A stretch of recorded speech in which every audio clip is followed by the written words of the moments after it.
Salut à tous, j'espère que vous allez très bien et je suis très content de vous retrouver sur la chaîne pour cette vidéo dans laquelle on va parler de l'avant-match Real Madrid-Chelsea, quart de finale Ligue des Champions, le match aller qui se jouera au Bernabéu, qui reste très important. C'est donc le moment, c'est un grand défi pour cette équipe du Real Madrid et aussi pour l'équipe de Chelsea. Le Real Madrid qui a fait son retour au top niveau après la trêve internationale et ensuite a perdu en Liga de façon inacceptable face le Villarreal ce qu'on doit accepter par froid les amis, parce que c'est une défaite qui a eu des points positifs pour cette Ligue des Champions. On va en revenir plus tard dans la vidéo. Et de l'autre côté, on a le Chelsea FC qui passe un moment catastrophique, une saison difficile à décrypter, si ce n'est pas leur plus mauvaise saison je pense, parce qu'ils ont des joueurs, une bonne machine de guerre, mais personne pour la démarrer. Dans cette vidéo, on va parler de l'enjeu du match, mes attentes pour le Real Madrid, qui d'ailleurs, les amis, dans les derniers matchs, on a réussi à voir toutes les faiblesses de cet effectif du Real Madrid. On va parler aussi de l'adversaire qui peut nous surprendre à un certain moment, on ne sait jamais. Et après, je vous donnerai mon 11, le 11 qui, je pense, peut battre cette équipe de Chelsea. Et comme d'habitude, on va terminer avec la partie pronostic. N'hésitez pas à lâcher votre commentaire qui va aider au développement de la chaîne, le pouce bleu pour me dire que vous appréciez le travail. Abonnez-vous et restez jusqu'à la fin de la vidéo. Je remercie tous ceux qui le feront, c'est très important. On est parti.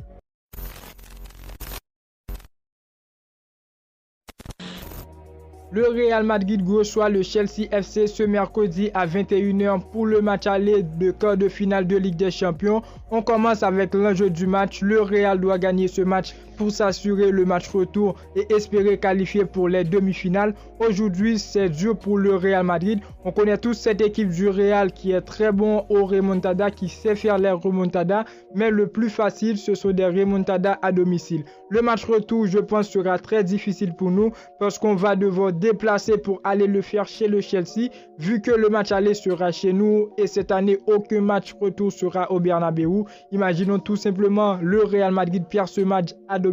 Je ne dis pas que tout sera fini pour le Real Madrid, mais la qualification sera compliquée à l'extérieur. Donc la victoire est obligatoire pour le Real Madrid au Bernabéu. Pour mes attentes, avant de parler des changements de poste, je tenais à dire que je veux voir pourquoi ce Real Madrid, Carlo Ancelotti a sacrifié la Liga, c'est-à-dire que je veux voir la victoire du Real Madrid. C'est le seul point positif que je peux crocher de la défaite face à Villarreal. C'est très clair pour les joueurs que Carlo Ancelotti a mis au repos. Il a fait tourner sans Kroos, sans Modric au milieu de terrain dans ce match-là, ce qui m'a tué. Et après les amis, une prestation décevante, très décevante de Nacho. Donc je veux voir le retour de Camavinga en latéral. Dans le dernier match, il n'était pas titulaire, mais il est rentré en seconde période au milieu de terrain où il a apporté de la créativité dans le jeu, avec Modric aussi qui était rentré dans cette période-là. Camavinga, c'est un jeune qui aujourd'hui mérite sa place avec l'absence de Mendy, et crois-moi les amis, si le Real Madrid ne se débrouille pas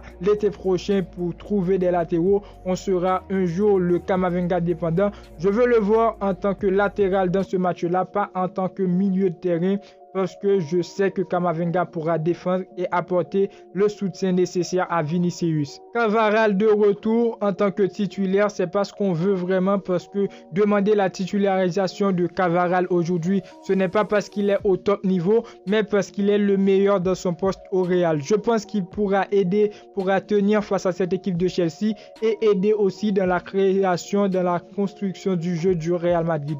Au milieu de terrain, je souhaite voir du changement. Kroos, Modric, mais les titulaires, dis-moi ce que vous voulez. Modric, malgré son âge, il apporte une forte créativité au milieu de terrain du Real Madrid. Il crée de l'espace avec Kroos. Ces deux joueurs qui ont de l'expérience face les petites et les grandes équipes. Aujourd'hui, on ne peut pas les oublier. Vu le dernier match du Real Madrid avec un milieu Ceballos et Tchouaméni et Asensio. Bon, Tchouaméni, je pense qu'il sera titulaire, mais pour être honnête avec vous les amis, il a perdu son niveau. Après les blessures, les absences, c'est pas dégénéré, mais le niveau de Tchouaméni, je le vois pas. Et dans le secteur offensif, Vinicius toujours là, c'est le boss, c'est le roi. Karim Benzema, Rodrigo, j'aurais aimé dire Valverde à la place de Rodrigo, parce que Rodrigo, les amis, après le match face à Valladolid, ce match-là, on doit le féliciter. Il a tout donné, mais après, face le Villarreal, face le FC Barcelone, il m'a pas convaincu. Il a raté trop de buts, ce qui est inacceptable. Mais on attend pour voir ce qu'il va donner parce qu'il reste un joueur qui peut nous surprendre. Je ne veux pas parler de Valverde parce que après tout ce qui s'est passé face au Villarreal, je ne pense pas que Valverde il sera présent dans ce match-là, ou encore est-ce qu'il aura le mental pour jouer dans ce match-là. En face, on aura le Chelsea FC. Au niveau tactique, je ne sais pas trop à quoi m'attendre. Un nouveau entraîneur, un nouveau système de jeu.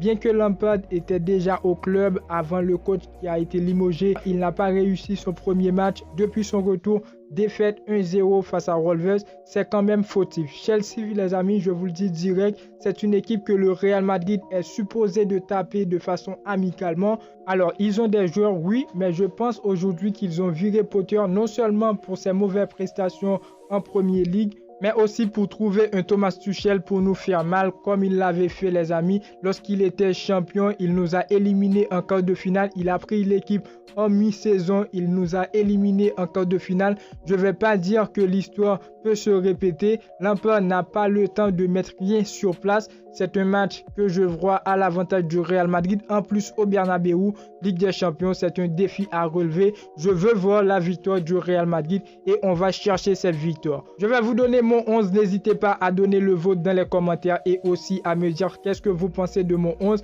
Au but, je mets Thibaut Courtois, c'est le gardien numéro 1, normal, les amis. De la charnière centrale, Rudiger, Militao. J'ai fait le choix de Rudiger, pas de Alaba, parce que dans le dernier match, je pense que David Alaba, il avait une gêne. Je pense pas qu'il sera titulaire et Rudiger, c'était le patron. Rudiger, lors du dernier match du Real Madrid face le Villarreal, il m'a montré un Ramos en lui. Il était vraiment là pour défendre cette équipe du Real Madrid.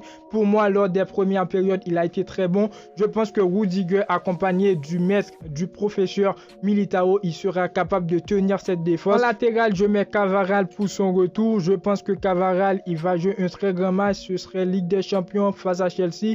Cavaral, il n'était pas présent. C'était Lucas Vazquez qui d'ailleurs ne m'a pas convaincu dans le dernier match. Après, je mets Camavinga. Camavinga parce que c'était Nacho dans le dernier match. Camavinga, je pense, pourra aider Vinicius en tant que latéral, pourra défendre pour cet effectif du Real Madrid et aussi pourra progresser. C'est un joueur qui est vraiment capable. Vous le connaissez tous, c'est le roi. Camavinga, c'est le crack, les amis. Il pourra beaucoup apporter dans ce match-là. Au milieu de terrain, je mets Modric, Kroos et Tchouaméni. Modric accompagné de Kroos. Ils n'étaient pas présents dans le dernier match, ce qui a d'ailleurs apporté une faiblesse dans ce milieu de terrain du Real Madrid.